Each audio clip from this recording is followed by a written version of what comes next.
मान को स्वागत जनाऊँगी। प्रभु आपण मान प्रत्येक को बाहुल्य रूपे आशीर्वाद करंतु। आज गोटे छोट प्रसंग प्रभु वाक्य ध्यान करवा। शीर्षकटी है मनुष्य जीवन मूल्य केते। मनुष्य जीवन मूल्य केते आपण जानिछंती केते? आज ता मु कहबा चाहे मार्क लिखित सुसमाचार तार 8 अध्याय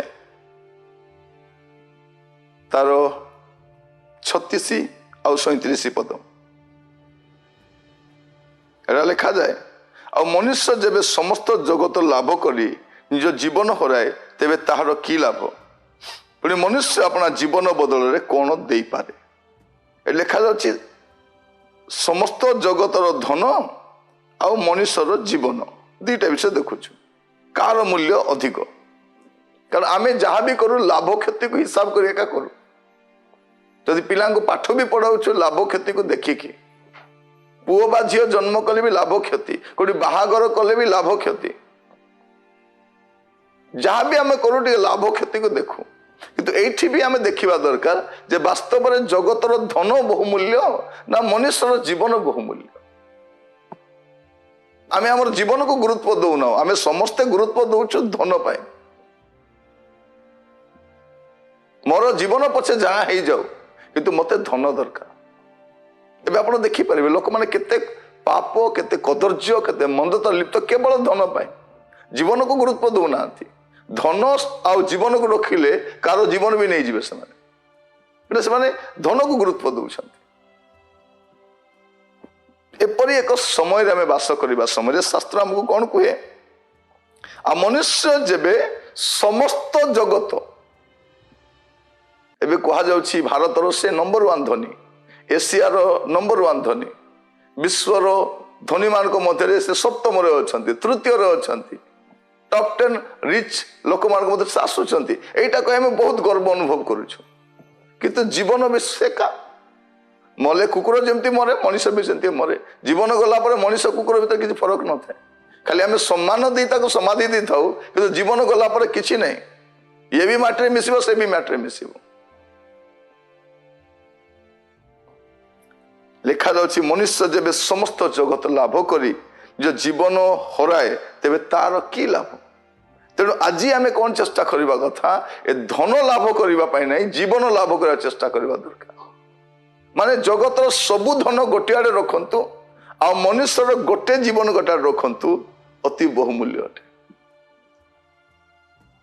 आम चेष्टा करूँ देह खराब हेले आमर घर बाड़ी जमी जहाँ अच्छी बिक्री कर जीवन बंचाइबा पई आमर समस्त धन विनिमय मध्य आम जीवन बंचाई पारुना। ता माने आम बुझा दरकार जे जगतर सबु धन मध्य मनुष्यर जीवन को रक्षा करि पारे नाही। तेणु प्रभु जीशु ख्रीष्ट जगत को आसिले आमर जीवन रक्षा करने जे जीवन दाता अटंती। आ से कहती मु जो जीवन देवी अनंत जीवन, से जीवन केवे नष्ट हो ना। जे जीशु को पाई से जीवन पाई, जीशु ही जीवन अटंती। तो जदि जड़े लोक जगतर सब धन पाइलानी से जीशु को पाई ना, ताठ दुर्भाग्य लोक किए अच्छी कि से धन गदा कर भावुची मु सब पाईगली। जीवा समय आप कौन कौन नहीं कि जीवे? एकला आसीछु तुई संगे कही जीवे नहीं। संगते नेलानी बही कहो के केते केते के नहीं गलानी। आपण को पूर्व आप देखिए अनेक लोक को आपण विदाई देथिबे मृत्यु भोग पर अनेक समाधि क्रिया रे आपण जोग देथिबे। मते टिके कहंतु जीवा समय कौन कौन नहीं गले? केतरा डिग्री नहीं कि गले? को सर्टिफिकेट नहीं गले? को कलर गाड़ी नहीं कि गले? को मोबाइल नहीं कि गले? केते भरी सुना नेले? केतेटा पाट शाढ़ी नेले? केतेटा सूट नहीं कि गले? केते जमी बाड़ी नहीं कि गले? को फ्लैट नहीं कि गले? कोठिकार फ्लैट नहीं कि गले? आमे समस्ते केवल धन पाई कांगाली होचु कि हम जीवन को सुधारिबा पाई प्रस्तुत नु। आज मु कहिबा पाई चाहे समस्त धन अपेक्षा मनुष्यर जीवन मूल्यवान अटे। तेणु आम धन पछरे कांगाली न होई हमर जीवन को बंचाइबा पाई मध्यम चेष्टा करबा दरकार। प्रभु आज आम को अनुग्रह करंतु। ये वाक्य शुणा समय आमर जीवन को सुधारिबा पाई धन धन होकर आम जीवन को नष्ट करवा ना। जगत सबु धन ରହିକି ମଧ୍ୟ କିଛି ଲାଭ ନାହିଁ। ଯିବା ସମୟରେ ଜଣେ ବ୍ୟକ୍ତି କିଛି ନେଇକି ଯାଇପାରିବନି। ଆମର ଚତୁଃପାର୍ଶ୍ୱରେ ଆମେ ଅନେକ ଧନୀ ଲୋକମାନଙ୍କୁ ଦେଖୁଛୁ, ଆଉ ଆମେ ସେମାନଙ୍କ ଭଳି ହେବା ପାଇଁ ଚେଷ୍ଟା ବି କରୁଛୁ, ଉଦ୍ୟମ ବି କରୁଛୁ, ଭଲ କଥା। କିନ୍ତୁ ଜୀବନକୁ ଜଳାଞ୍ଜଳି ଦେଇକି କି ଲାଭ?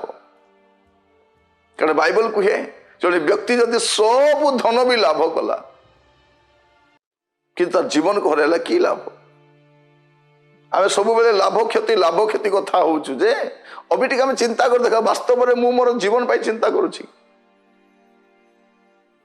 କେବଳ ଧନ, ପଇସା ଉପାର୍ଜନ କରିବା, ଲାଞ୍ଚ, ମିଛ, ଠକ, ଦୁନିଆ କାରସାଦି କରିକି ଆମେ କେବଳ ଧନ ଉପାର୍ଜନ କରୁଛୁ।